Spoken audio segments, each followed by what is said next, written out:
Hello and welcome to the next video on my channel. This is going to be the start of a camera review series of different 35mm cameras that I'm going to be, picking up here and there.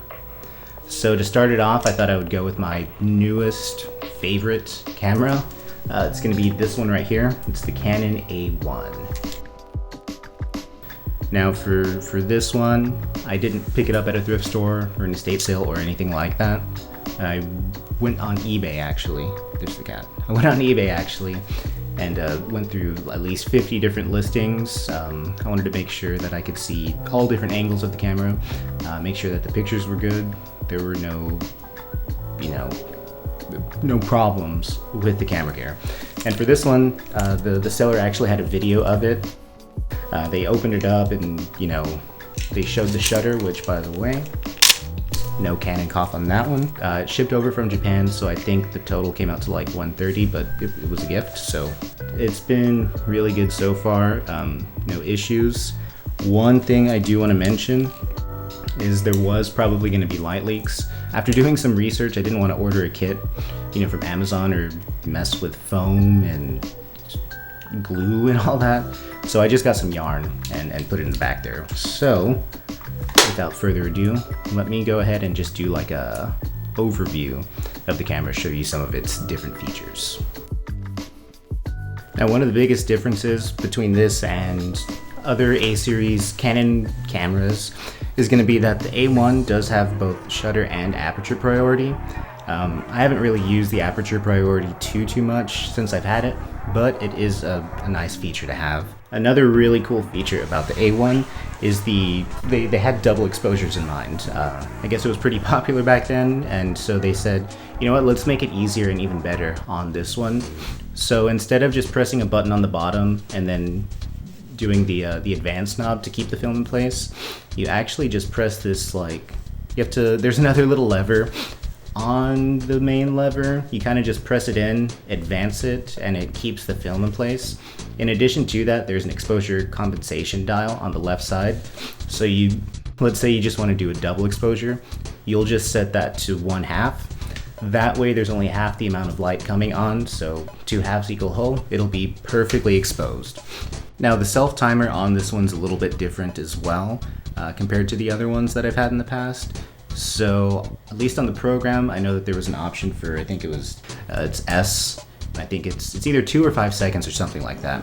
But on the A1, you do get an option of both 2 and 10 seconds.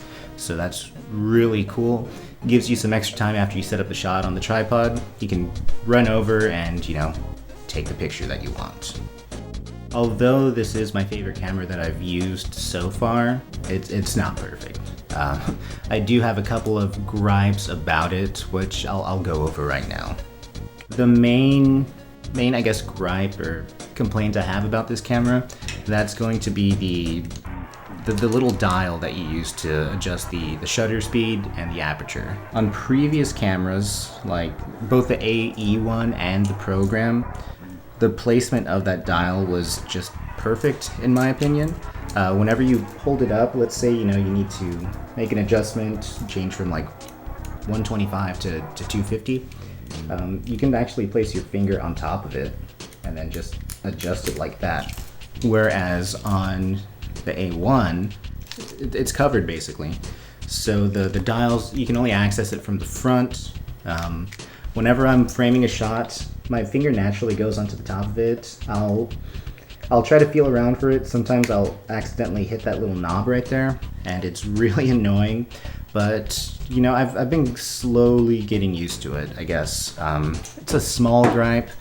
The pros outweigh the cons in that regard, so I can deal with it. Like I said, I'll probably just get used to it. The last thing I'm going to complain about is the ASA adjustment. It's not intuitive at all. I hate adjusting the ASA. Luckily, that's not something that you're gonna be adjusting all the time, like on a DSLR or any digital camera.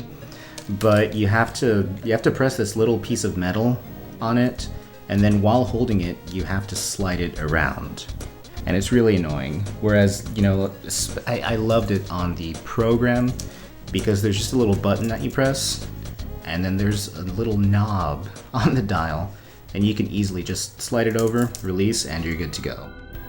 Now my final thoughts on this camera are that it's perfect. It's exactly what I'm looking for in a 35mm SLR. If you're new to film photography, I'm just gonna recommend that you get this over like an AE-1 or even the AE-1 program. I did some research last night, at least as of yesterday.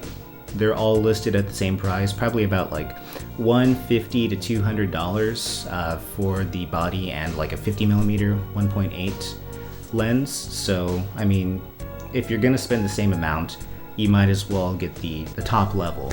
It might be intimidating at first. There's a lot of different levers and knobs and dials on it compared to the lower models, but I mean, as you get more comfortable with shooting on film and figuring out what does what, you're going to want to get more creative, and the Canon A-1 has all of the tools necessary to get as creative as you want, in my opinion at least.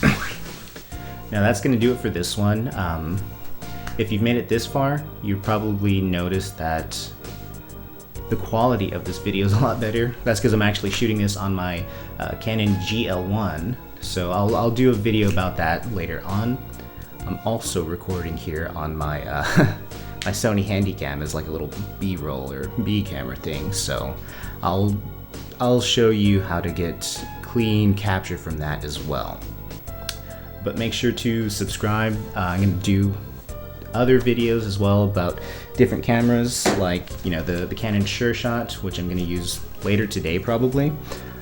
So yeah, just stay tuned, like, subscribe, comment, let me know what you like, what you didn't like, and I'll see you in the next one.